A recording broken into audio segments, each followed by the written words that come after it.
My adopted brother has a strange obsession. He wants everything that's mine, my parents, my sister. He even went after my fiancée. In my past life, he took almost everything from me, but he doesn't know I've been reborn. This time, when he steals my fiancée again, I'll turn around and marry Anya Sterling, the woman he desperately loves but can never have. Suncrest City, Suncrest General Hospital. I slowly opened my eyes in a hospital room. This is it, the hospital room I was in before. Did it work? Looking at the familiar yet strange surroundings, a wave of complex emotions washed over me. My name is Elias Vance, the Vance of the Vance family, the future head of the Vances. I was originally the true young master of the Vance family, one of the 10 major families in Suncrest City. When I was 8, I was on vacation with my 5th sister, Maya Vance. While playing by the river, she slipped and fell into the turbulent water. Seeing her life in danger, likely to drown at any moment, I didn't hesitate. I jumped into the raging river without a second thought, and using every ounce of strength I had, managed to push her onto the bank. But just as Maya was saved, I collapsed from exhaustion and was swept away by the current, vanishing completely. When I next opened my eyes, I found myself in a simple earthen house. Although I was lucky enough to survive, for some reason I had lost all my memories. My adoptive parents found me and took pity on me. They cared for me meticulously while I was ill, and at the same time tried hard to find clues about my family. But their resources were limited, and they lived deep in remote mountains, far from civilization. So even though they did their best, they couldn't find any leads about my past. Seeing how much effort and worry they poured into my situation filled me with warmth, but also guilt. Even though I wasn't their biological son, they treated me as if I were. So after a lot of internal struggle, I told my adoptive parents, Dad, Mom, I've thought about it.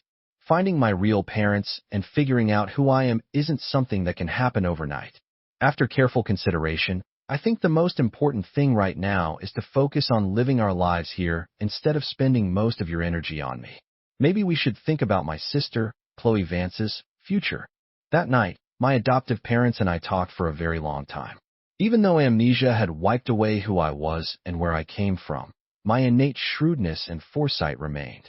I don't know if my words made a difference, but starting the very next day, my adoptive parents rushed around insisting on getting me registered with a new identity, and once my new registration was processed, they insisted on enrolling both me and my sister, Chloe Vance, in school. At first, I strongly objected to them enrolling me. I felt that since I wasn't their real son, they shouldn't have to spend money on me. Besides, the family was already struggling financially. If only Chloe went to school, they could manage, but adding me would push their expenses beyond what they could afford. My adoptive parents saw my reluctance. Dad, Mom, maybe you should just let brother go to school, Chloe Vance chimed in, seeing everything with an awkward smile. You could tell he's meant for big things. Me? I'm not that smart, and I'm slow to learn. Sending a blockhead like me to school would be a waste. But our adoptive parents didn't agree with either of us. They believed both Chloe and I had the right to pursue our futures. Even if supporting us meant they had to bear a heavy burden, they didn't complain or resent at all. In the end, we couldn't change their minds, so Chloe and I enrolled in school as they wished. 12 years later, after 6 years of elementary school, 3 years of middle school, and 3 years of high school, Chloe Vance and I lived up to our adoptive parents' expectations and were both accepted into Suncrest University. Filled with excitement, Chloe and I said goodbye to our adoptive parents and headed off to register at Suncrest University. Little did I know, this registration would mark the beginning of my nightmare. The first day of school at Suncrest University was the day I met my biological parents. Maybe it was the bond of blood, but somehow, in that vast sea of people, they recognized me with just one look, and they were right. I was indeed their son. Even now, a lifetime later, I vividly remember the day they showed up with the DNA test results. They wept uncontrollably, telling me how much they'd missed me ever since I disappeared. Overwhelmed with guilt, they immediately took me back to the Vance family. Returning to my family should have been a joyous occasion. However, I soon learned that my parents had never truly gotten over my disappearance. To cope with the pain, they had adopted a son, Caleb Thorne, to take my place. Now that I, the lost son, had returned, Caleb felt his position in the family was threatened. To protect himself, he repeatedly schemed against me, twisting my parents' perception of me and trying to drag me down. But faced with his clumsy acting and manipulative behavior, my parents and relatives seemed to see him through rose-tinted glasses, turning a deaf ear to his actions.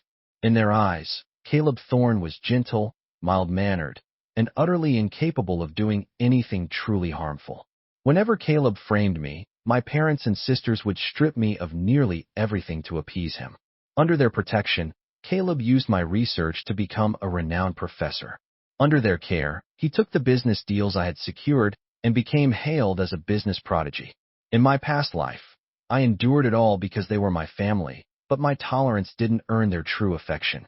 Instead, they grew more distant and even hid the fact that Caleb was repeatedly sleeping with my fiancée, Clara Weston. Later, thanks to Caleb's schemes, I ended up in hospital unconscious. The doctors said I was in a vegetative state and would likely never wake up. What they didn't know was that even in my coma, I could hear every word spoken in that room. It was then I learned that the CEO, Anya Sterling, who harbored an intense secret love for her, had only eyes for me. She would often lean close, complaining that I was blind, weak, and a poor judge of character. She'd cry, hoping I would wake up soon. She promised that if I woke up, she would give me a home, give me everything. But on the day I finally regained consciousness, Anya Sterling, the woman whose eyes saw only me, who loved me more than life itself, wasn't there. Instead, her lawyer arrived. He told me that during my coma, Anya had unleashed frenzied revenge against the Vance family and Clara Weston for what they had done to me. She had succeeded in avenging me, but in the end, she suffered a fatal relapse related to her condition and died on the very day I woke up. Anya Sterling was gone, just like that. After her death, her lawyer followed her will and transferred her entire estate to my name. Only then did I truly understand that Anya Sterling loved me more than she loved herself. The past events flashed vividly before my eyes, replaying in my mind like a relentless roller coaster. Creak. Just as I was lost in these memories, the hospital room door suddenly opened.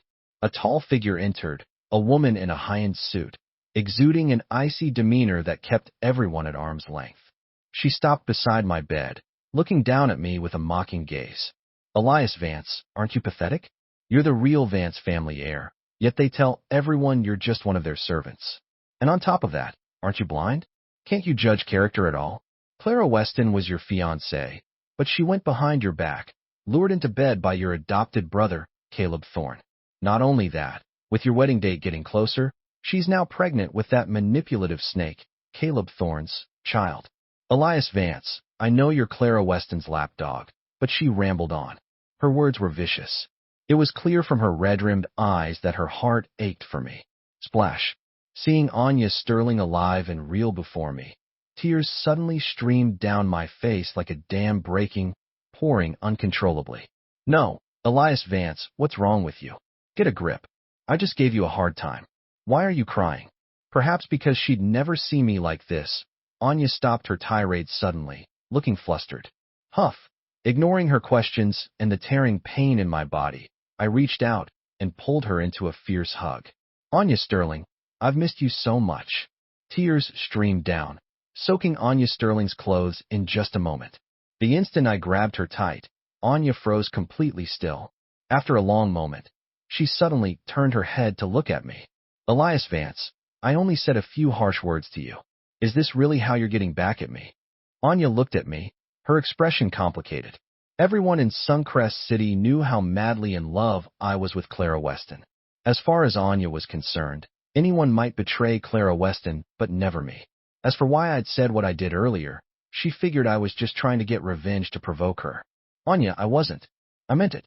I knew she wouldn't believe what I'd said earlier. Hell, even I wouldn't have believed it if I were her. After all, Anya and I were famous rivals. Anyone else might have feelings for her, but me, head over heels for Clara Weston? Absolutely not. Elias Vance, do I look that stupid to you? You said you missed me. Let me guess, you think saying that will make me start liking you. And then just when I think you're serious and respond, you'll drop the act and laugh at me for falling for it, for actually believing you. Although a tiny part of her wavered, logic told Anya I would never say something like that to any other woman because she knew very well what kind of person I was. someone who loved and hated intensely. In my book, once I committed to a woman, I was absolutely loyal to her, unless I stopped loving her. But that possibility was minuscule. Anya, I'm serious. You know I never lie. Facing Anya's doubt, I sniffled and looked at her earnestly. Elias Vance, you're serious? But why? Haven't you always hated me? You know, just like the rumors say, I'm a complete lunatic. You should know the consequences of messing with me, of playing games with me. Anya hesitated, her voice catching slightly. She loved me deeply, the kind of love, but her love for me was obsessive, almost pathological. She loved me, yet worried her love would hurt me. So, even though she loved me more than life itself, she didn't dare claim me as her own. Anya had always been fighting to suppress her feelings for me. If we were destined to fail, she'd rather the relationship never started. That way, although her heart would ache terribly, at least the pain wouldn't be shattering, wouldn't drive her mad. Anya, if I told you I crossed time itself just for you, would you believe me? Time machines? Crossing time? Such things were too fantastical. Unless you experienced it yourself, who would believe it? Then how are you going to prove you're not lying to me? A flicker of something unusual, barely perceptible, crossed Anya's eyes. Today's Elias Vance was definitely different from usual. You want proof? How's this for proof? I hesitated for a split second, then my eyes met Anya's bright ones. Our eyes locked, but Anya still didn't understand what I meant. The next moment, without hesitation, I pressed my lips to hers. Perhaps not expecting me to be serious, let alone go this far. Anya's eyes instantly widened. Her lips were soft, yielding. The instant our lips met, a faint, fresh, fruity scent filled my mouth. It was a fragrance that was uniquely refreshing and deeply reassuring. Maybe I'd never felt so at peace, or maybe it was because this was my first kiss with Anya. After kissing her lips, seeing she didn't pull away, I don't know where I found the courage, but I slipped my tongue past her teeth.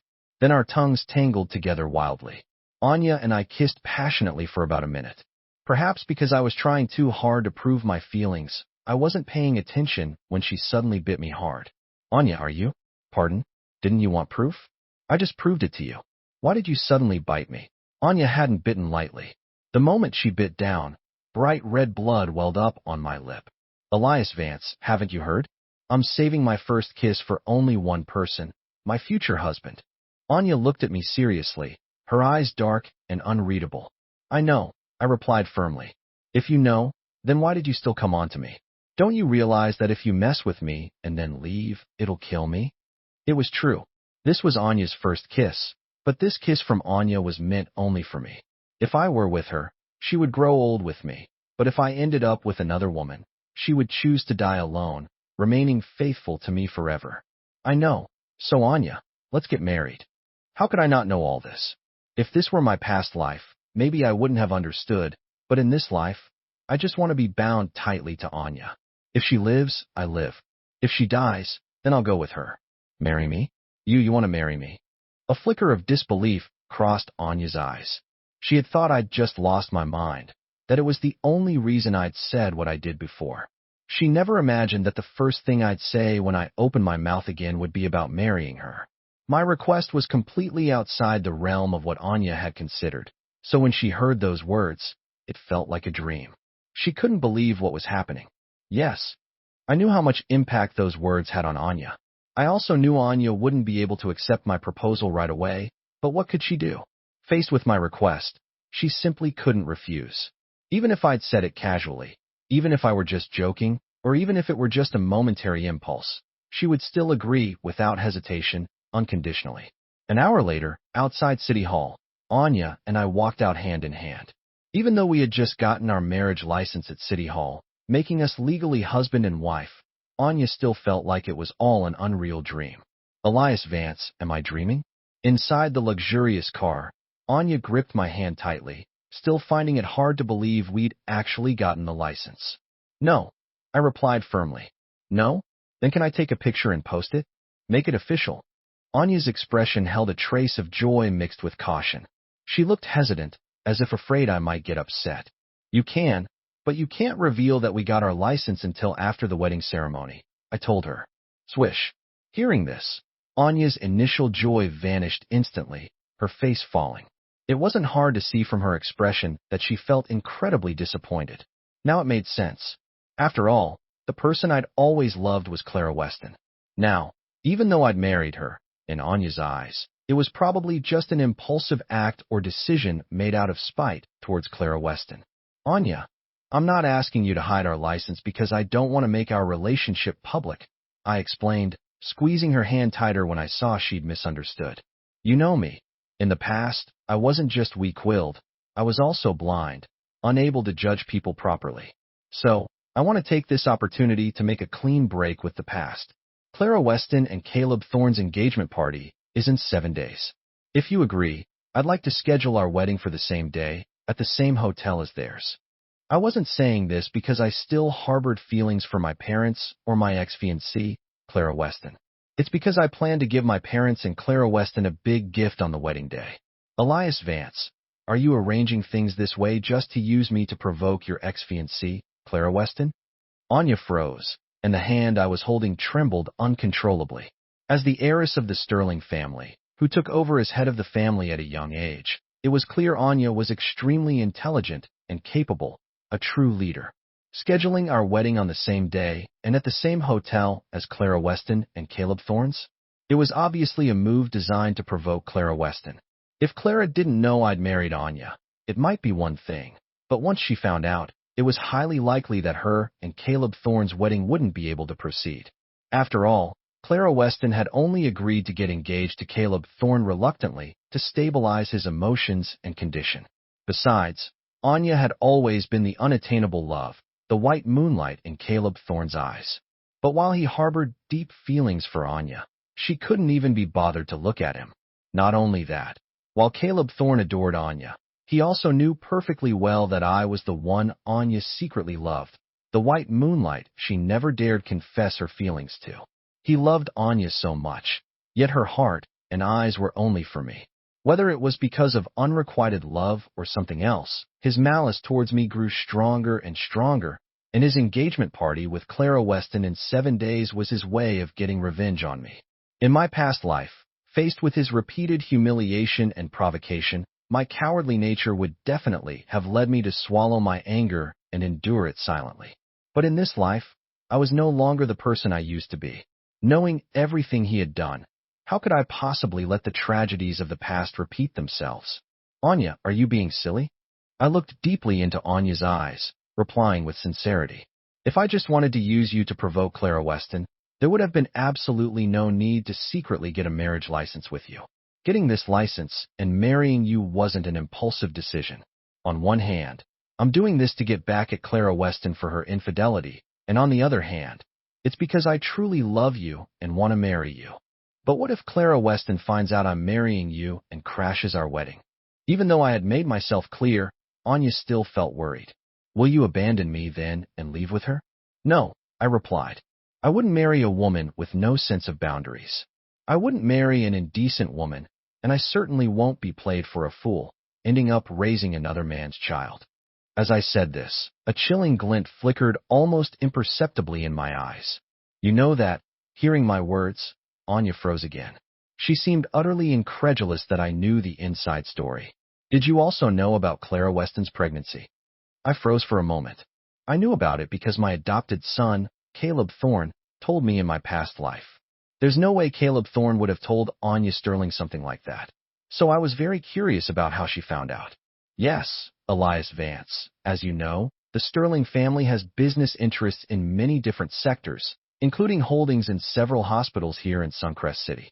A few days ago, I learned about Clara Weston's pregnancy through reports from my subordinates.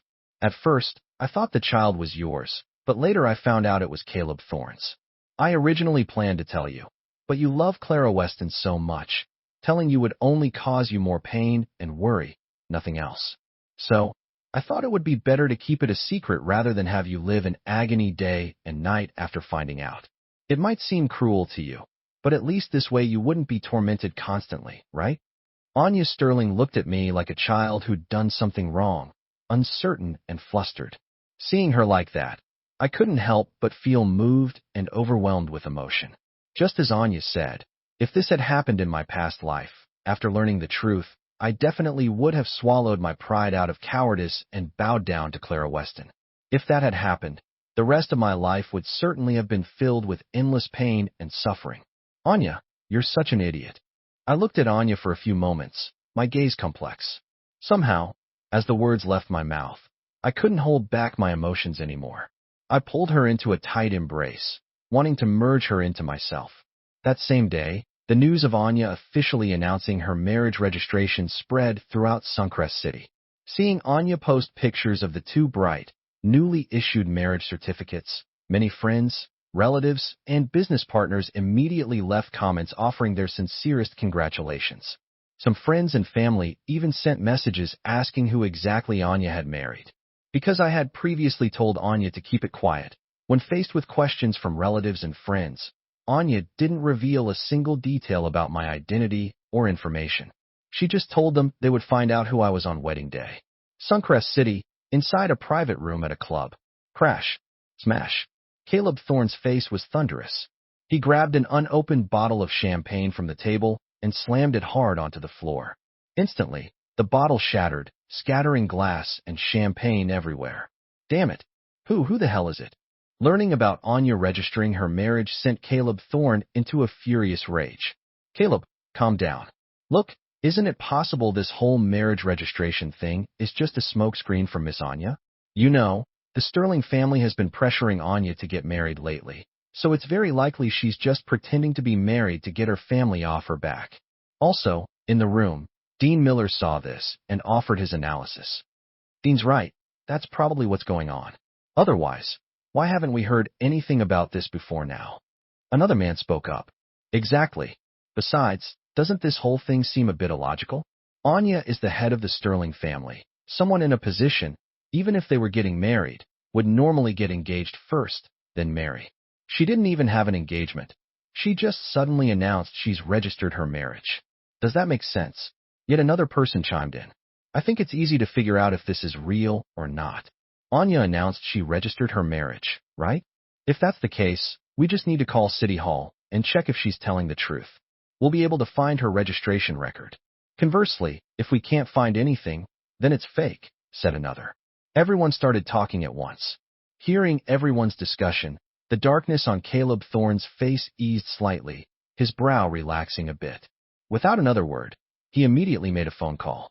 A few minutes later, when his phone rang, Caleb answered it immediately. Caleb, we've checked on what you asked. Based on our search of the relevant systems, we couldn't find any information about Anya Sterling registering a marriage. In other words, her registering the marriage, it's fake. The person on the other end reported as soon as the call connected. So it's fake? I was worried for nothing. Hearing this news, Caleb felt a little relieved. Meanwhile, at Weston Holdings. Clara, are you really planning on keeping the baby? You know, no man would ever accept his wife being pregnant with another man's child. In the living room, Tess Ridley glanced suddenly at the stunning figure beside her, then spoke, seeming hesitant. Tess, I don't agree with that at all. Zara Kingston cut in dismissively before Clara could answer. Elias Vance is just a servant in a Vance family. Clara taking an interest in him is the luckiest thing that's ever happened to him. Besides, he comes from nothing, and he's completely useless. If Clara didn't like him, someone like him wouldn't even have the right to be near us. Don't worry. A smug look flashed in Clara Weston's almond eyes. Elias is my lapdog. He's so devoted to me. Forget being pregnant with someone else's baby. Even if I brought another man home and did, you know, right in front of him, he wouldn't leave me. She seemed utterly certain Elias couldn't leave her. Saying it in front of her friends also greatly satisfied Clara's vanity. Can't leave you, huh? Outside the door, Elias Vance stood listening, his expression grim. Although he already knew what kind of person Clara was, hearing her say it herself still made his heart ache. Clara Weston, maybe the Elias Vance you imagine can't leave you, but I am Elias Vance. Since you're so confident, let's see who can't live without me in 7 days. I clenched my fists, standing rigidly for a moment. Click. After a while, once I'd calmed down a bit, I opened the door and went inside. Swish. As I entered, Clara and the others in the living room heard the noise and looked up. Seeing it was me, Clara and Tess looked slightly uncomfortable. Elias, when did you get here? Clara asked immediately, perhaps unsure when I'd arrived or if I'd overheard their conversation. Just now, I replied, looking at her calmly. Oh, Clara let out a long breath, seeming relieved, as though she was afraid I'd heard something I shouldn't have. It wasn't that she was truly afraid of me, just worried I'd throw a tantrum. After all, what she'd said earlier was hurtful. No one could hear that and remain indifferent. Elias, Clara mentioned you're a good cook. Is that true? Why don't you show us what you can do? Zara looked me up and down mockingly before speaking. Sorry, I said. I come from a humble background and haven't had any formal culinary training, so the food I make probably wouldn't suit Miss Kingston's status or taste. Rather than embarrass myself, I think I'll pass. Normally, even if I disliked Zara, I would have swallowed my pride for Clara's sake and catered to their wishes, but now Clara and I were completely over, so how Zara and the others felt, whether they're happy or not, had nothing to do with me anymore. Elias Vance, what's that supposed to mean? Apparently not expecting me to refuse her, Zara said angrily. I asked you to cook because I felt like gracing you with my attention. I was doing you a favor. Besides, if it weren't for Clara, do you think I'd even look twice at you? Elias, do you have any idea what you're saying? Before I could respond to Zara, Clara turned to me, her expression ugly. I already told you the engagement with Caleb Thorne is fake. It's just to help stabilize his condition. I made it perfectly clear. Can you please stop sulking and throwing a fit about this? And where did you run off to these past 2 days? While you were pouting, do you know how worried I was? Even now, she still thought I was just sulking. Clara Weston, I'm not throwing a tantrum, I said, my face impassive. I came back today for 2 reasons. To pack my things and to make things clear with you. Clara, whether your engagement to Caleb is real or fake doesn't matter to me anymore. We were over the moment you agreed to get engaged to Caleb. And I wasn't sulking for the past 2 days because this isn't about throwing a tantrum at you. I was in the hospital because I was injured. Elias, you were injured in the hospital? Hearing this, Clara completely ignored everything else I'd said and looked at me with wide, concerned eyes. How did you get hurt? Is it serious? Your fiancé, Caleb Thorne, hit me with his car, I answered coolly. Wasn't too serious. Just unconscious for over 10 hours and a few broken bones. I'll live. Yesterday, I was hospitalized after an injury. Before I lost consciousness, Caleb Thorne put Clara Weston on speakerphone. He told her he'd accidentally hit someone with his car. Hearing the panic and helplessness in Caleb's voice, Clara tried to calm him down, saying, So, you hit someone. What's the big deal? It's not like you killed them, and even if you had, I could make it go away. I knew Caleb called Clara right there in front of me on purpose. He was disgusting. Yes. But would he have dared treat me like that, without Clara enabling and protecting him? When the paramedics took me unconscious to Suncrest General Hospital, Clara didn't even glance at the victim. Her only concern was for the traumatized Caleb. What disbelief flickered in Clara's eyes. You were the one Caleb hit yesterday? That's right. Sorry I startled your fiancé yesterday. I stared directly at Clara. I remembered what I'd seen and heard before I passed out. While Clara was comforting Caleb, she'd blamed it all on me, the victim. She said I wasn't watching where I was going, that I was the reason Caleb was upset. Not only that, she'd even cursed me, wishing me a horrible death. My words dripped with sarcasm. Hurtful words like that would never have crossed my lips before. After all, I loved Clara too much to ever say anything harsh to her. But now, I said them without a trace of hesitation. For a moment, I couldn't tell if my words had struck a nerve or if Clara suddenly realized her mistake. A flicker of panic crossed her face as she looked at me, her expression complicated. Elias, I didn't know it was you Caleb hit, Clara explained hurriedly. If I had known, I never would have ignored you. Really? I countered. Then what did you say when the hospital called you? In my past life, maybe hearing Clara's explanation would have made me happy, but now I didn't believe a single word she said because while I was unconscious, a nurse at Suncrest General Hospital had tried calling Clara from my phone more than once, but Clara either ignored the calls or, when she did answer, told the nurse I was just throwing a tantrum, faking an injury to get her attention. I wouldn't have known any of this if the nurse hadn't chatted on about it after I woke up. Elias, I thought. Hearing what I said, Clara looked flustered again, trying to explain. You thought. It's always what you think. I cut her off. Clara, I know I'm not good enough for you. I know marrying into Weston Holdings was reaching too high. We're not equals. Our families aren't on the same level. A relationship this unequal, even if we did get married, we'd just end up fighting constantly. Besides, since we met, you've said you love me, but you never really have. Not truly. Elias, it's not like that. I really do love you, Clara said, looking at me with a complex expression. Somehow, she felt like she was about to lose something important. Clara, do you even believe that yourself? I asked calmly, not showing any anger. Since the day we met, have you ever trusted me? Not even once. Don't say I didn't give you a chance. If I told you, on the honor of the Vance family, that Caleb is just an adopted son, that he's not as innocent or fragile as he seems, and that he doesn't have depression, would you believe me? Elias, there's a limit to your nonsense. Clara seemed stunned that I would say such things. As soon as the words left my mouth, she instinctively refuted them. Caleb isn't like that. I understand you're jealous of him, but you need to realize jealousy makes people ugly. You can't slander Caleb just because you envy his position. In her eyes, everything I'd just said was a lie, fabricated out of jealousy towards Caleb. She wouldn't believe a word of it. Clara's reaction was exactly what I'd expected. Whenever Caleb was involved, Clara became fiercely protective and defensive. Besides, I hadn't said those things to gain Clara's trust. It was groundwork for my revenge. I knew she wouldn't believe anything I said.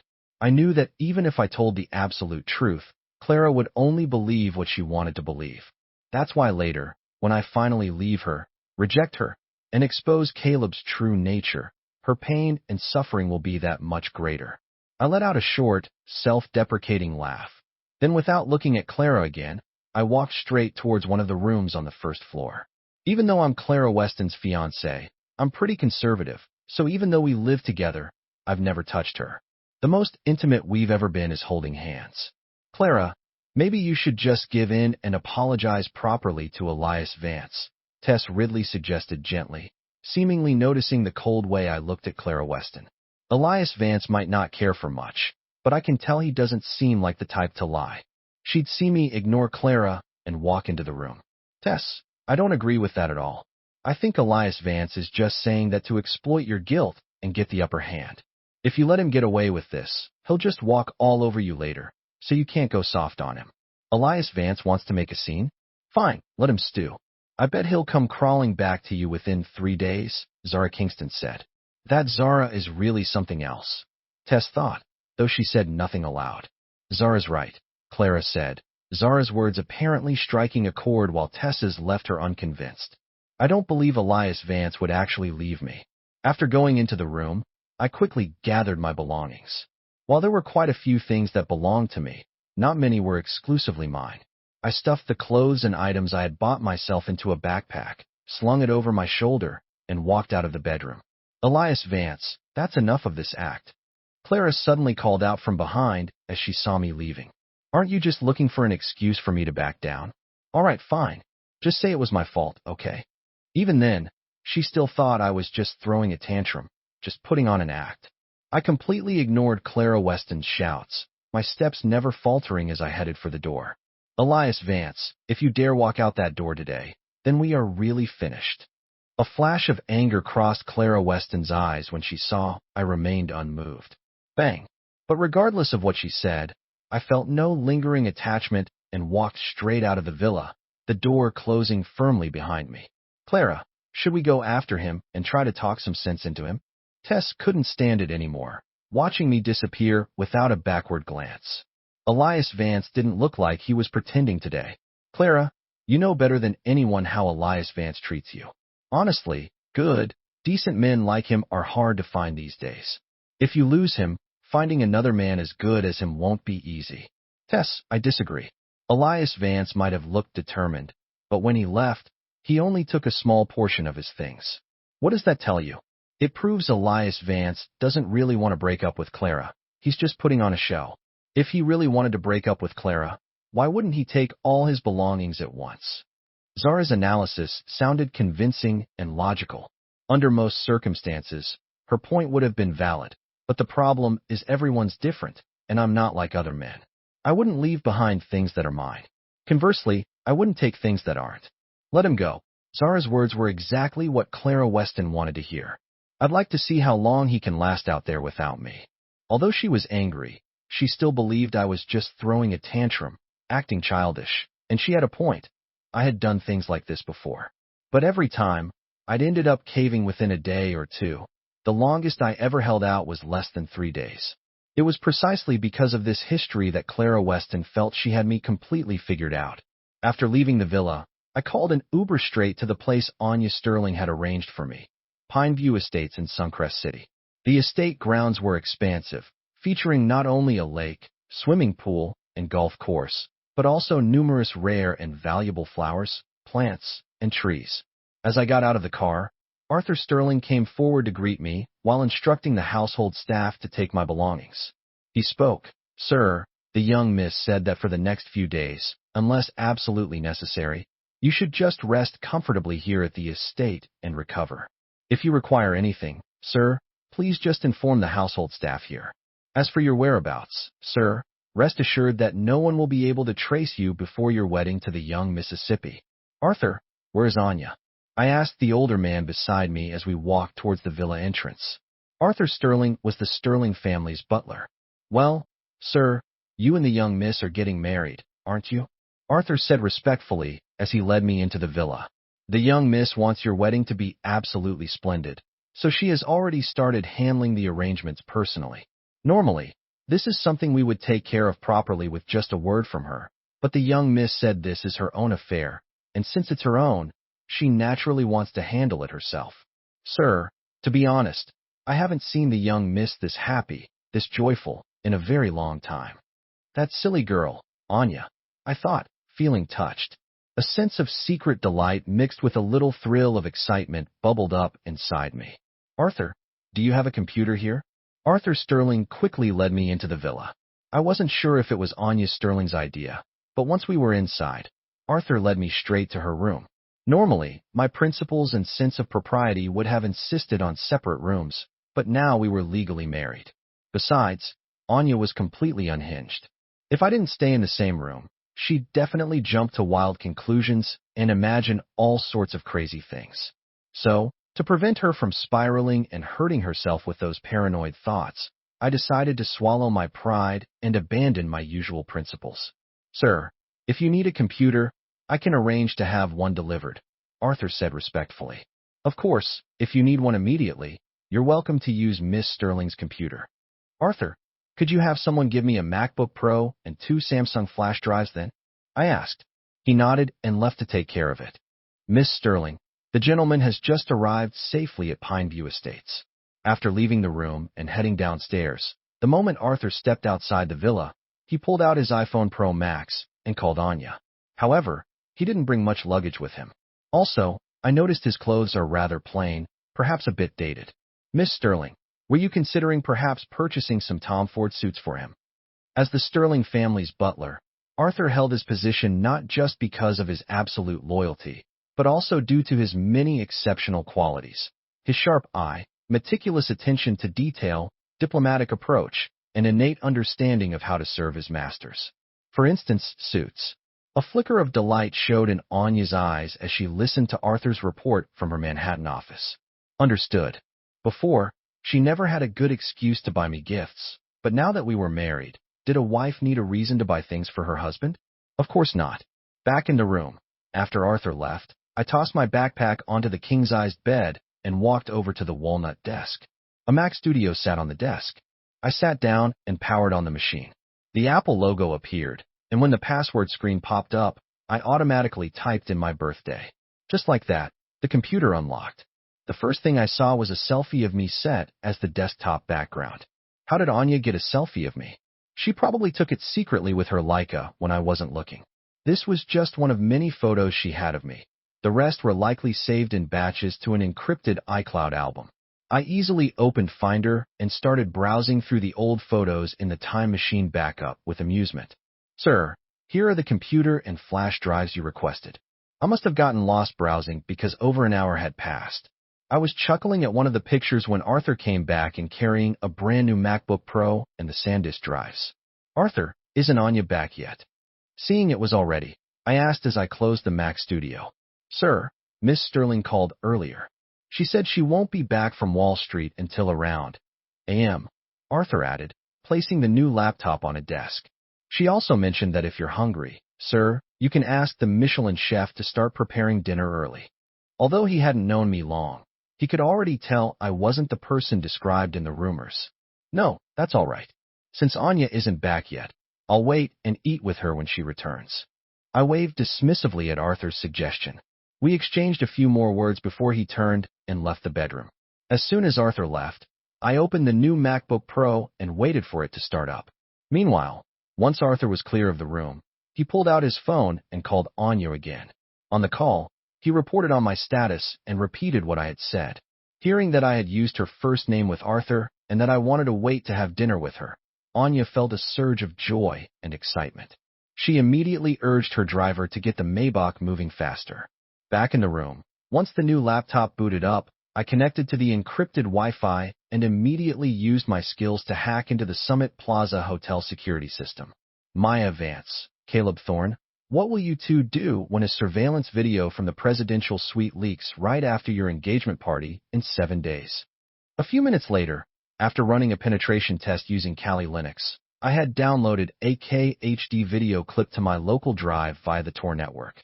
The subjects of the video were none other than the Vance family's adopted son, Caleb Thorne, and my fifth sister, Maya Vance. A romance between consenting adults is perfectly normal. Even involving siblings, as long as they aren't blood-related, it isn't necessarily scandalous. The problem was the Vance family, protective of Caleb, had never publicly disclosed that he was adopted. Without that public knowledge, Caleb, the adopted son, was considered Maya's biological brother in the eyes of the world. An incestuous affair between siblings, if it never came out, fine, but once exposed, not only would Vance Corporation stock price plummet, but the entire family would face a devastating public backlash. The repercussions would be far-reaching. Caleb, the Vance family, even Clara Weston, they would all be caught in the fallout, and that was precisely the Wall Street Journal front-page gift I had prepared for them. With the evidence secured, just to be safe, I made triple backups of the files. Then I encrypted the data and stored it separately on 3 Samsung Secure drives. Done. Now all I have to do is wait for the NASDAQ to open. With everything taken care of, I closed my MacBook, stood up, and did a CrossFit workout. Click, clack, click. Just then, I heard the sound of Jimmy Choo heels outside the door. Sounds like Anya's back from the board meeting. Hearing the noise outside, I looked toward the door and started walking toward the smart lock. Whoosh. Just as I neared the entryway, a figure dressed in Oscar de la Renta couture rushed into my arms like a Wall Street hurricane. Time flew by, and 3 days passed quietly. During those 3 days, I stayed inside the smart, secure villa at Pineview Estates. Unlike me, Anya spent her days handling the Apollo Group merger and our very own wedding dress fittings, and her nights wearing La Perla lingerie and wearing me out. Despite taking my Centrum vitamins daily, her constant demands left me with a strained lower back. Compared to our relative comfort, things weren't going so well for Clara Weston and Caleb Thorne. For Caleb, it seemed like he'd get withdrawals if he went 2 days without sending me harassing texts. As for Clara, ever since I left, her Michelin star meals had become hard to stomach. When I was around, she could have Gordon Ramsay-level cuisine whenever she wanted, but since I'd left, the first couple of days were fine, but starting on the 3rd day, she became inexplicably irritable. David Miller, haven't you found Elias Vance's Amex spending records yet? Weston Holdings headquarters, CEO's office. Clara Weston looked impatiently at David Miller, drumming her fingers on the armrest of her Bentley chair. Ms. Weston, I've hired private investigators as you requested, but according to the background check, after Elias Vance left the beach house, he used Bitcoin for payments. There's absolutely no credit card trail. His digital footprint vanished like Ghost Protocol. In response, David Miller displayed the result from the Palantir data analysis platform. Impossible. What about the Ring surveillance system in Beverly Hills? Clara Weston wrinkled her delicate nose. Already checked. The community security system was breached by an unknown hacker at the time. All surveillance footage was replaced with a loop from 3 days prior. By the time engineers fixed the vulnerability, Elias Vance had already disappeared using an encrypted VPN. David Miller pulled up the firewall logs. During these 3 days, wasn't just Clara trying to find me through social channels. Caleb Thorne was also posting bounties for information about me on the dark web. Clara was looking for me out of some kind of Stockholm Syndrome-like dependency. Caleb, however, was looking purely to satisfy his sadistic urges. Over these 3 days, although Caleb couldn't find me, he used a burner phone daily to send me intimate photos of himself and Clara. Perhaps because he saw I was leaving his iMessages on read, he went so far as to insanely send Clara's prenatal checkup report from Mount Sinai Hospital. Looking at the legal evidence he'd willingly provided in the encrypted Signal chat, I couldn't help but laugh at Caleb's stupidity. He was doing this simply to trigger my PTSD, to watch me break down. In my past life, seeing this material would definitely have sent me into a deep depression, but now, after EMDR therapy, I've already achieved post-traumatic growth. My silence drove Caleb crazy. Unable to find me, he even posted a bounty thread on Reddit. As for my biological parents, Edward Vance and Sophia Vance, while I was missing, they were vacationing in St. Tropez. On their priority list, the Family Trust Fund's distribution plan ranked far higher than their missing son. Time slipped by, and another 3 days passed. According to the countdown on the Bloomberg terminal, there were only hours left until Clara and Caleb's engagement. That day, I was sunbathing by the infinity pool at the Smart Villa. Miss Chloe Vance, the master is in the solarium. You haven't seen the master in a while. Shall I prepare some Laurent Perrier champagne for you both by the heated pool? I was taking a light nap, wearing Bose noise-canceling headphones. Just then, I heard Arthur's voice from outside the bulletproof glass. Chloe Vance. Which Chloe? My light sleep was interrupted by the vibration of my smart bracelet. Hearing the chime indicating the genetic lock had opened, I took off my Gucci sunglasses and stood up. Swish. As the bulletproof glass sliding door opened, the familiar jingle of a Van Cleef bracelet reached me before the figure appeared. Bro. As I looked at the figure, the girl clutching a Harvard Law textbook looked back at me, still the same girl who loved wearing Reformation dresses, still the same new generation teen who used the Hinge dating app. Chloe, how did you hack the Villa's biometric system, bro? You think I took those MIT hacking courses for nothing? Besides, as the heir to the Vance family, you're being pretty lousy as a big brother. We might not be blood related, but legally we're still brother and sister. As my brother, how could you plan a huge wedding with Anya at St. Patrick's Cathedral and not even tell me or the trust fund executor? If Anya hadn't sent her private jet to pick me up, were you just planning to elope in Vegas? Chloe revealed half her face from behind Valentino's sunglasses, expressing her annoyance by flicking through TikTok on her phone. Chloe, it's not what you think. My plan was always to take care of things here first, and then go back home later to have another wedding ceremony. You know, following our local traditions. I just didn't expect Anya to be so considerate. She brought you here behind my back without saying a thing. Getting married is a huge deal. I definitely wanted you and Mom and Dad here, but I was worried about the fallout. Worried that Caleb Thorne might get desperate and try to use you guys to threaten me. So my plan was to deal with him completely, cut ties, then take Anya back home to see Mom and Dad and talk about the second wedding. But plans change, right? Who knew Anya would pull something like this behind my back? Fine, since you admitted you messed up and since you and Anya are getting married, I guess I can forgive you. Chloe didn't know about my plan, but she knows I wouldn't intentionally leave her out. Even though she was a little upset, she decided to forgive me. Come on, bro, spill it. Chloe nudged me with her elbow and grinned goofily. You used to be so blind when it came to her. How did you suddenly see the light? Seriously, compared to that Clara Weston, Anya leaves her in the dust, like miles behind. And not just that, Anya's way better looking than Clara, and she has a great personality, plus she's rich. She's the perfect life partner, no question. I couldn't argue with Chloe saying Anya was beautiful and rich, but saying she had a good personality? I wasn't so sure about that. Anya's goodness was reserved for me, for people she considered her own. To everyone else, she was ice cold. Well, that's just because your big brother is charming, I joked. Hey, since you're here, where are Mom and Dad? I'd sent Chloe back home earlier for her own safety, so she was here now. Mom and Dad must have come too, right? Oh, Mom and Dad. Chloe chuckled. They're out in the yard right now, bro. You know Anya's family's yard is bigger than our entire farm back home.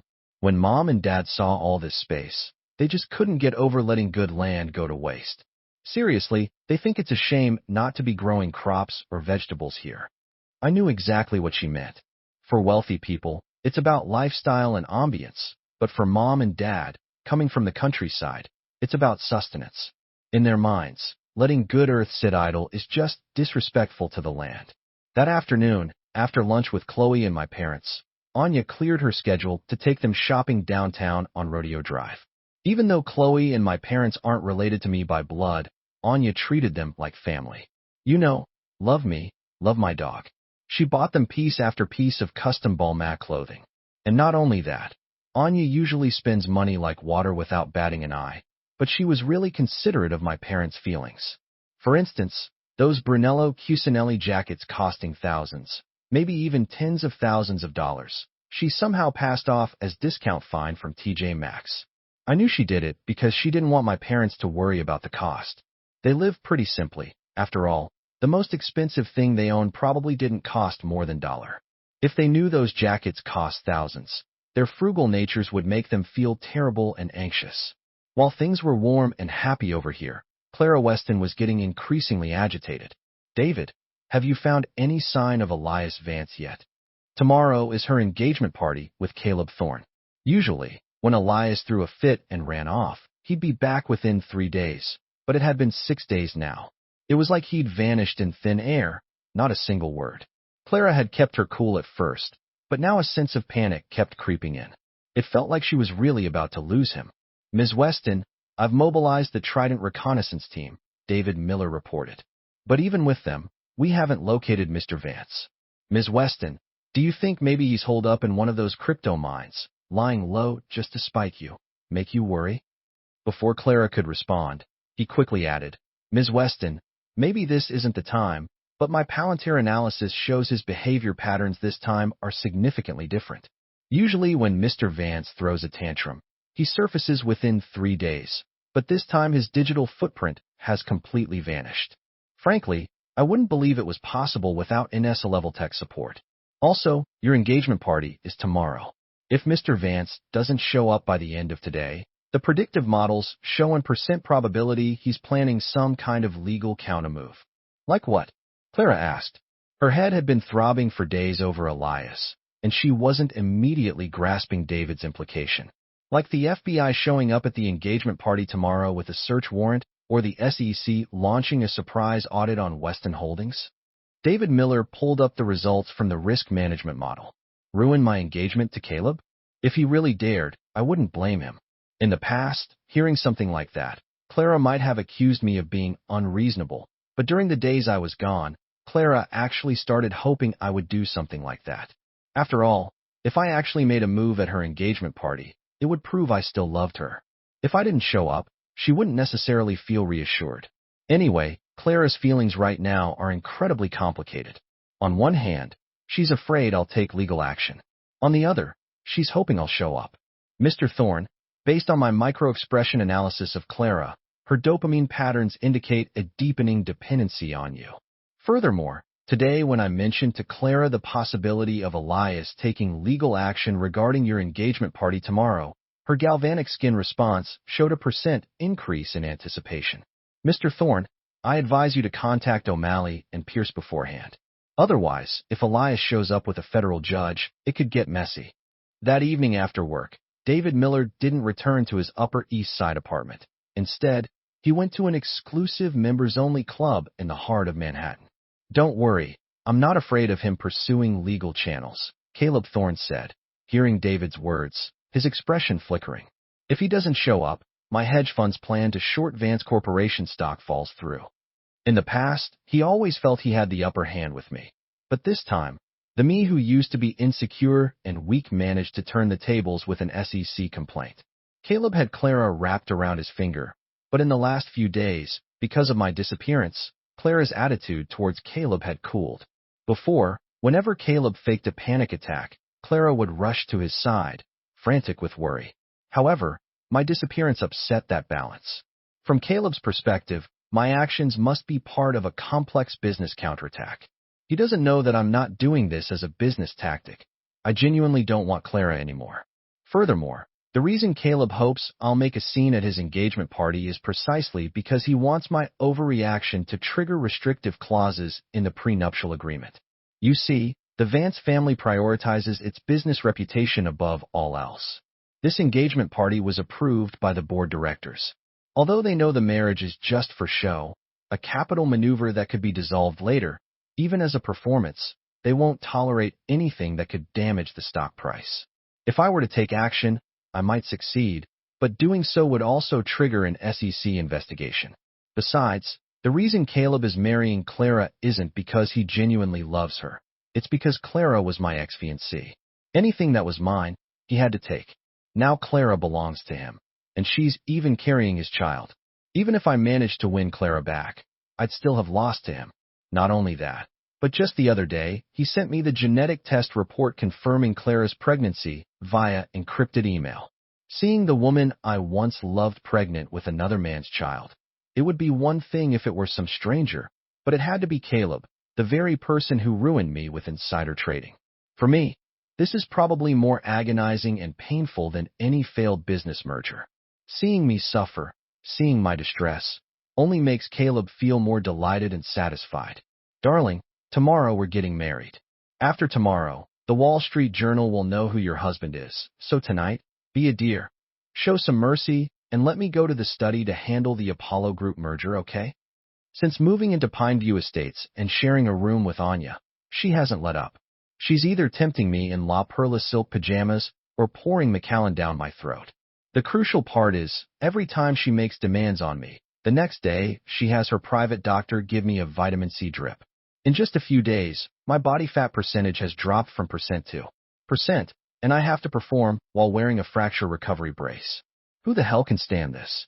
Letting you off the hook isn't out of the question. Anya blinked her captivating blue-gray eyes, swirling the Dom Perignon in her champagne glass.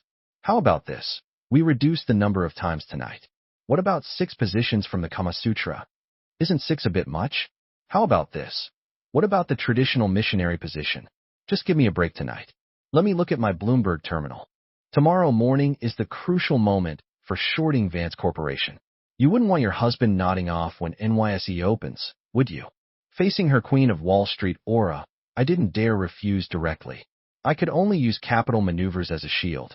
It's not that I can't perform. It's just that tomorrow I have to manage a billion-dollar short trade. I need to keep a clear head and can't afford to lose composure during the CNBC live broadcast. Well then, how about 3 positions in exchange for access to 2 quarterly earnings reports? Anya traced my tie with a Chanel polished fingernail. The next day, as the Wall Street opening bell rang, the day finally arrived for Anya and me to get married at St. Patrick's Cathedral. Of course, today was also the day Clara and Caleb were getting engaged at Trump Tower. 9 o'clock in the morning, Suncrest City, Summit Plaza Hotel, first floor ballroom.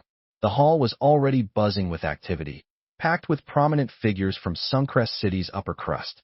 Usually, it was rare for so many of these influential people to gather in one place, but today they were all here. Edward Vance, congratulations, congratulations. I never expected Caleb Thorne to be so capable, managing to win over Suncrest City's top socialite. Inside the hall, numerous distinguished-looking men surrounded Edward Vance, offering their congratulations one after another. You're too kind, Mr. Sterling. Children have their own paths to follow. Matters of the heart are just like that. They hit it off, and well, here we are. Edward Vance seemed to be thoroughly enjoying the compliments, his face beaming with pleasure. Mr. Sterling, I feel a bit bad saying this. Mr. Sterling began, sounding slightly apologetic after the initial pleasantries. Your son's engagement to Clara Weston is such a major event, and I really should stay until after the champagne toast. But Anya Sterling is also getting married today. So, after witnessing your son's engagement, I have to head over to the Sterling family's wedding. Don't mention it, Mr. Sterling, Edward replied, though a flicker of displeasure crossed his mind. He didn't show it. Instead, curiosity took over. By the way, do you happen to know who Anya is marrying? You might laugh, Mr. Sterling said. But honestly, not just me, but pretty much everyone in Suncrest City's elite has no idea who Anya Sterling's groom is. Not only that, while we all received her invitation, it only mentions her husband as Mr. Vance. Beyond that, there's absolutely no other information. The atmosphere inside the hall remained lively. Outside the Summit Plaza Hotel entrance, as the specific time approached, a Rolls-Royce Phantom slowly pulled up. Several women elegantly dressed in Oscar de la Renta haute couture stepped out. Maya, Caleb's engagement party is about to start, Coco Vance said worriedly as soon as she got out. It's such an important occasion.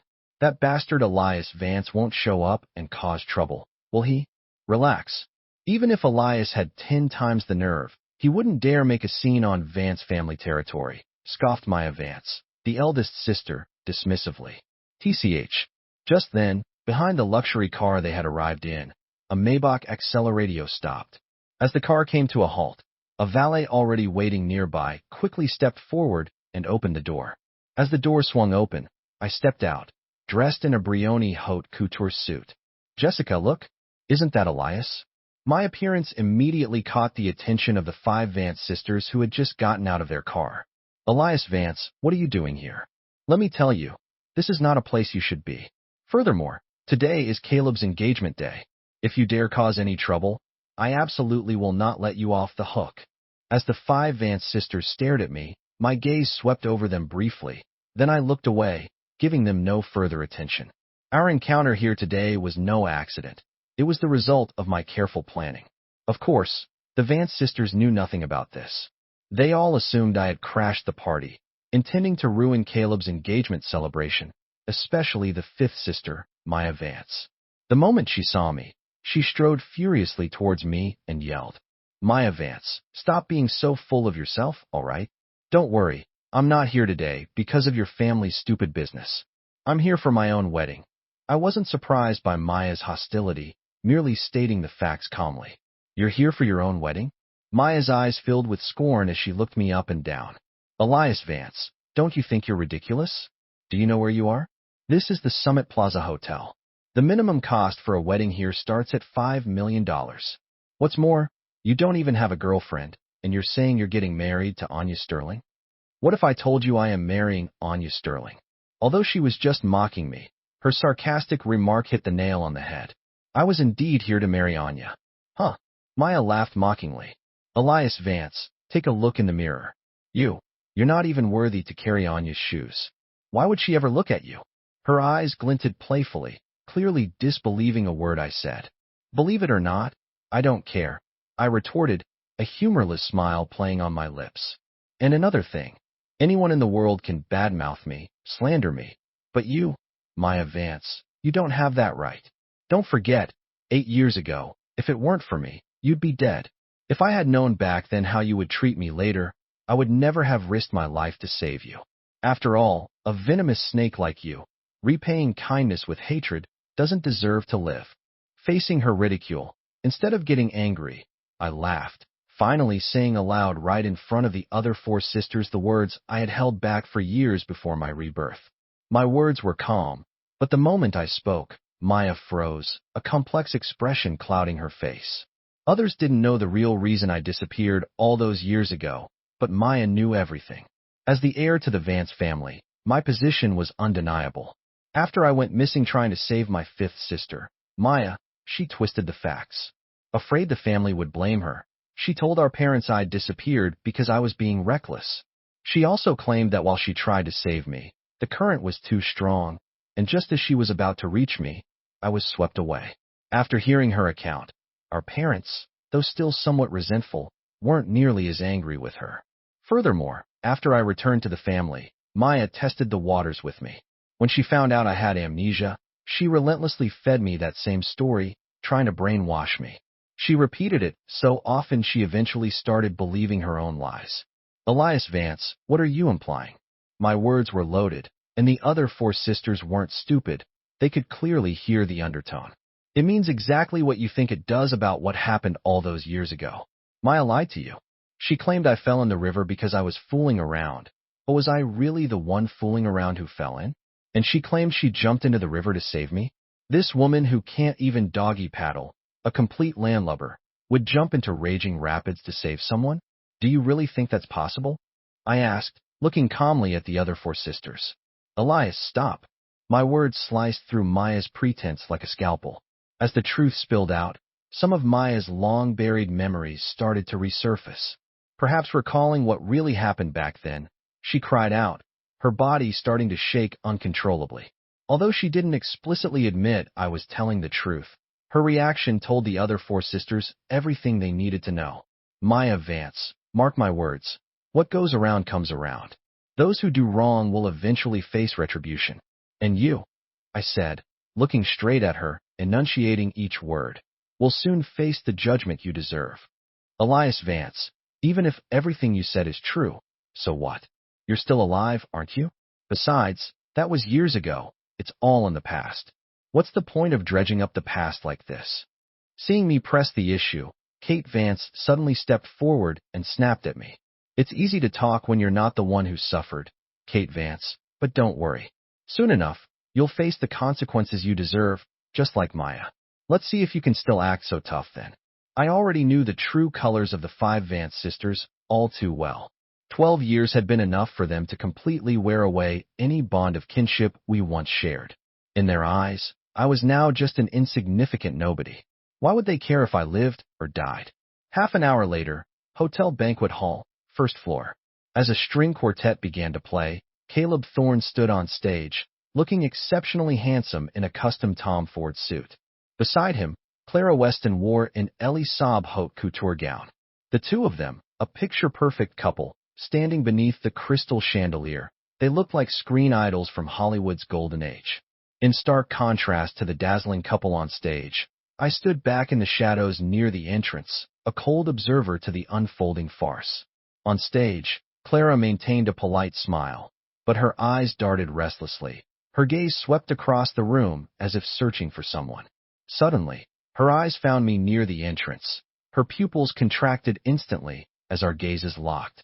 Congratulations. Happy engagement to you and Caleb. Maintaining eye contact with Clara, I casually picked up a glass of Dom Perignon from a waiter's tray and raised it to her across the room. On stage, Clara stared back. Seeing my calm, congratulatory demeanor, her perfectly manicured nails dug sharply into her palm. Knowing me, Clara must have expected hysterics, a public meltdown. But instead of losing control, I was composed, almost elegant. My posture suggested she meant nothing to me, like a complete stranger. This wasn't supposed to happen. This was completely off script. Clara's breathing grew ragged. Damn you, I knew you'd show up. Go on, make a scene. Attack me like the mad dog you are. Astounded, Clara's distress didn't escape Caleb's notice. He followed her gaze and saw me standing in the shadows. When his eyes met mine, I didn't look away, just offered a cold smile, the kind you might see on a Wall Street trader. Sir, your wedding to Miss Anya is about to begin. It's time to change and get ready. Just as Caleb shot me a look of pure hatred, Arthur Sterling entered through a side door and, in full view of everyone, bowed deeply to me. Not only that, but the Sterling family butler respectfully presented me with a pair of diamond-encrusted cufflinks. Ignoring the two piercing stares from the stage, I calmly pinned on the Van Cleef Arpels brooch, the symbol of the groom. The word groom, etched onto its platinum base, glinted coldly under the lights. Seeing Arthur Sterling treating me with such deference and noticing the groom boutonniere pinned to my chest, a staggering reality hit Clara Weston and Caleb Thorne like a ton of bricks. I was getting married, and not just that. The bride might very well be the Sterling family heir herself, Anya Sterling. Impossible. Impossible. Absolutely impossible. Clara Weston trembled, the air around her chilling. Hasn't Elias Vance always loved me? How could he possibly marry someone else? Damn it, Caleb thought. Is Elias Vance really the one marrying Anya? But how? No, wait, that's highly likely. Anya has always been infatuated with Elias Vance, and lately Elias Vance has just vanished off the face of the earth. If anyone could arrange that, it would have to be Anya. Suddenly, it all clicked into place for Caleb Thorne. Showtime. Unlike them, seeing the horrified looks on their faces, I ignored them completely, pulled out my iPhone Pro Max, and sent a message. The instant the message went through, the lights in the Summit Plaza Hotel ballroom plunged into darkness. Then an image flashed onto the large screen. Images flashed across the screen. At first they seemed innocuous, but after a few photos, the tone shifted drastically. A steamy video began to play, showing a man and woman locked in a passionate kiss. Though their bodies were pixelated, the reporters present instantly recognized the pair. Isn't that Maya Vance and the Vance family's adopted son, Caleb Thorne? Aren't they legally brother and sister? Adoptive siblings involved like that. I wouldn't have believed Vance Corporation could have a scandal like this if I hadn't seen it myself. Recognizing the couple, the engagement party guests began whispering, their faces filled with contempt. It's over.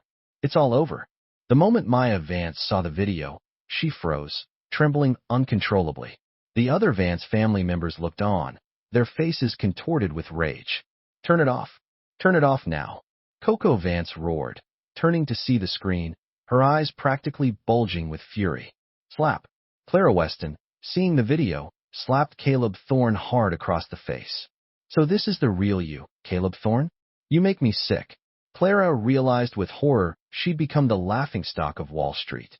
She knew that with this video leaked, not only would Vance Corporation stock crash, but her own business reputation was finished. She glared at Caleb, furious to think she'd thrown away her chance with Elias Vance for this. To generate the memory of Elias's cold indifference sent a sharp pang through her heart. No, I absolutely cannot lose Elias Vance.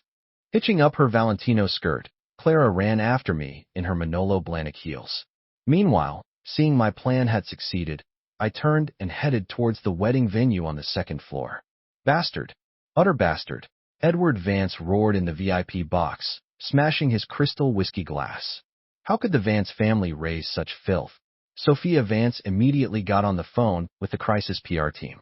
Issue a statement now. Caleb Thorne is adopted. He has no blood ties to Maya Vance. And notify NASDAQ to suspend trading on Vance Corporation stock.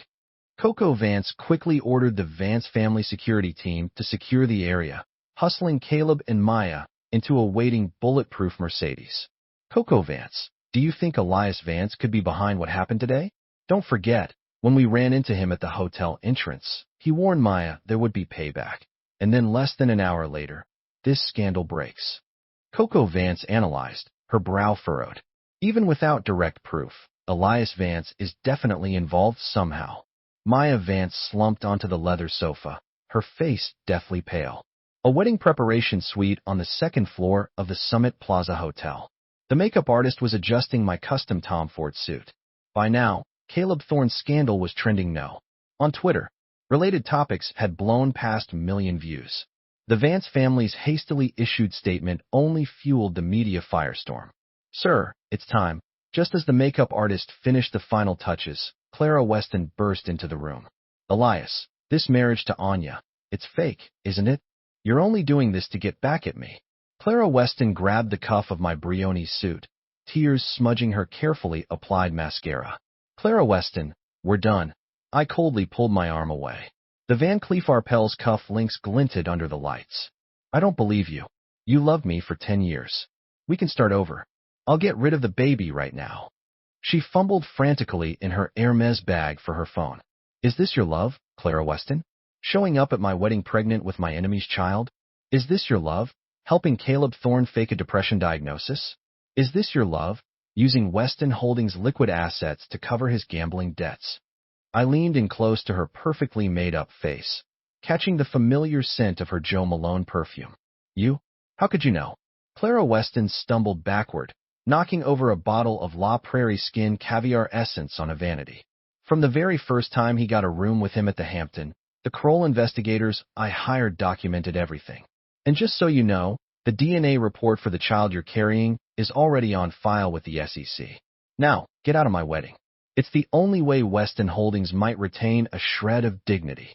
Straightening my Cartier tie, I walked towards the chapel doors, Clara's devastated screams echoing behind me.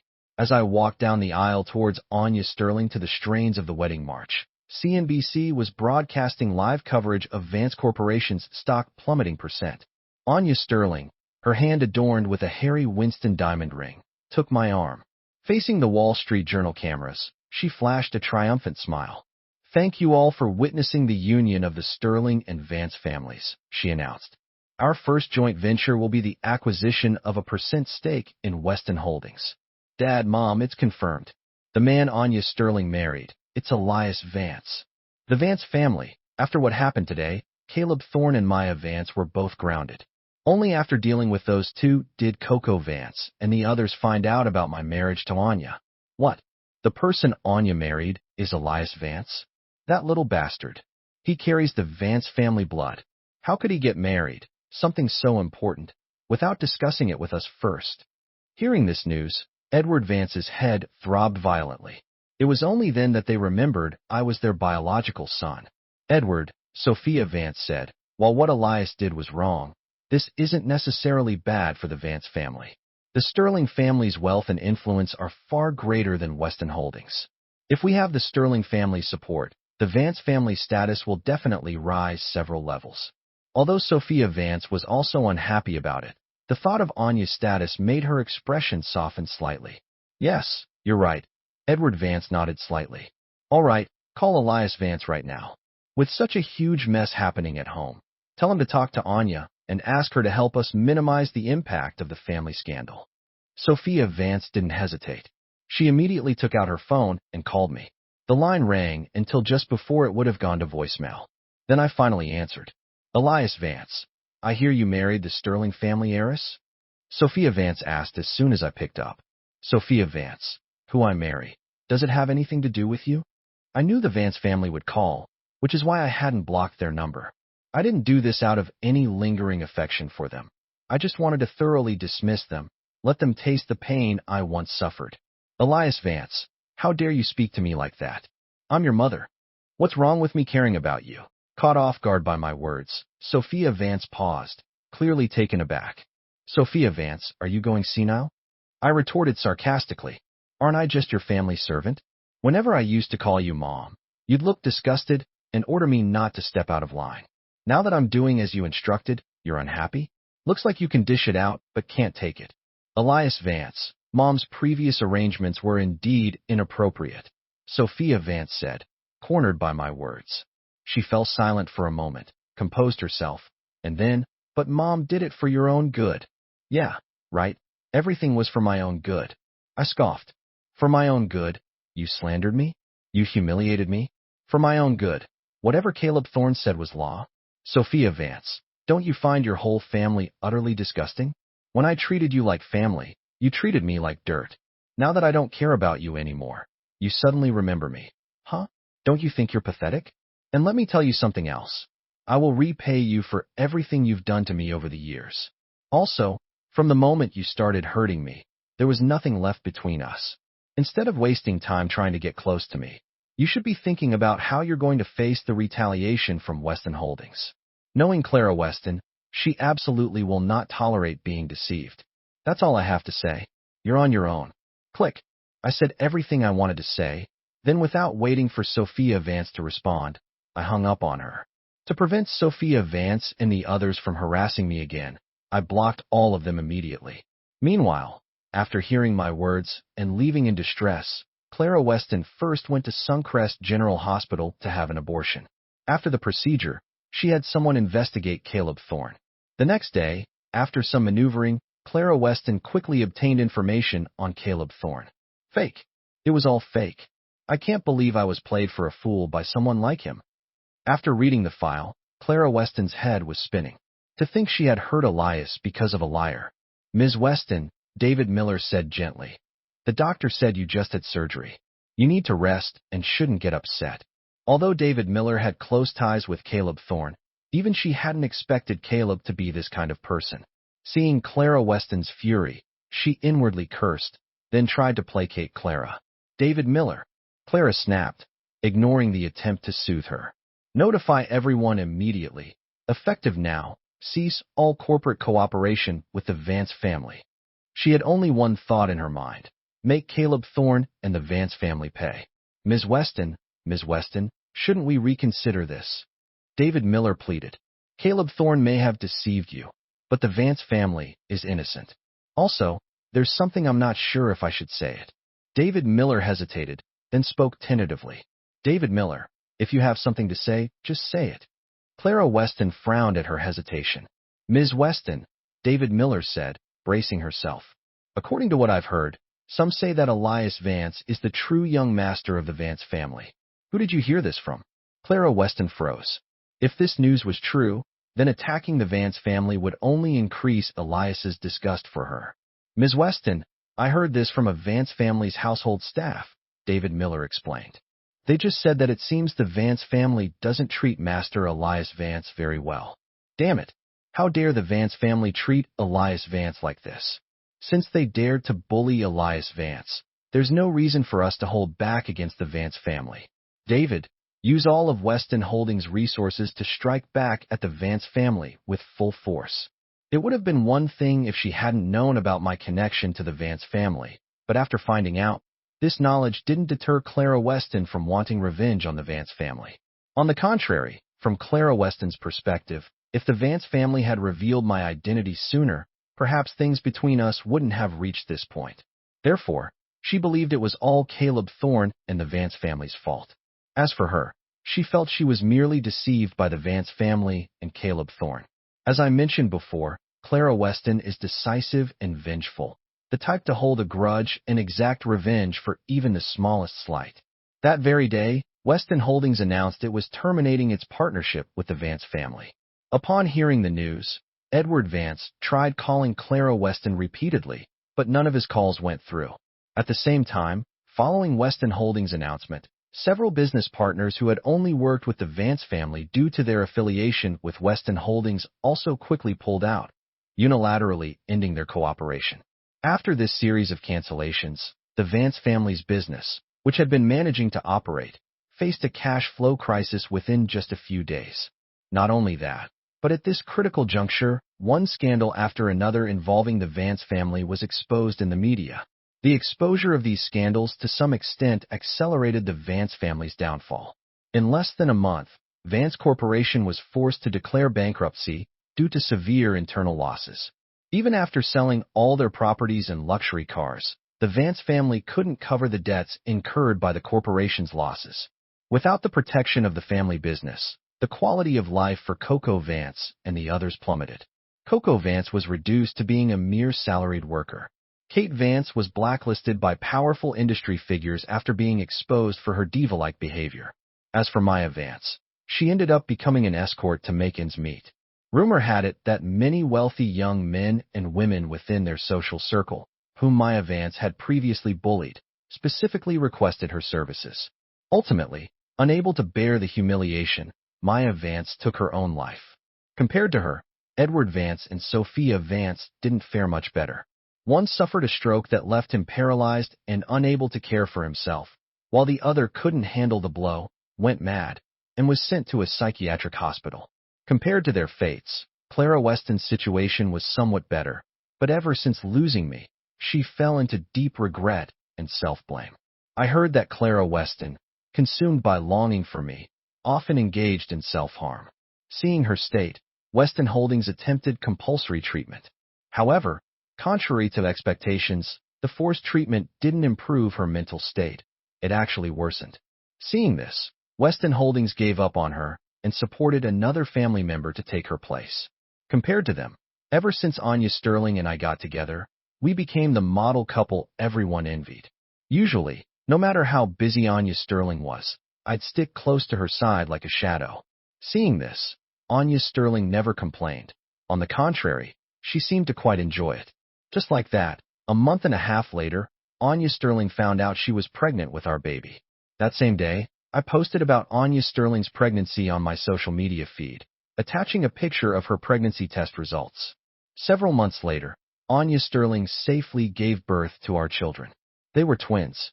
I named our son Benjamin Vance and our daughter Luna Vance. During their christening ceremony, I received a call from Coco Vance. On the call, she first congratulated me on the children, then began to repent and apologize to me. Finally, overcome with emotion, she asked if I could find time to visit Mom and Dad. I told her that affection offered too late is worthless and that I had cut ties with them long ago. For the rest of my life, my only family would be my adoptive parents, Anya Sterling, Chloe Vance, and my two children.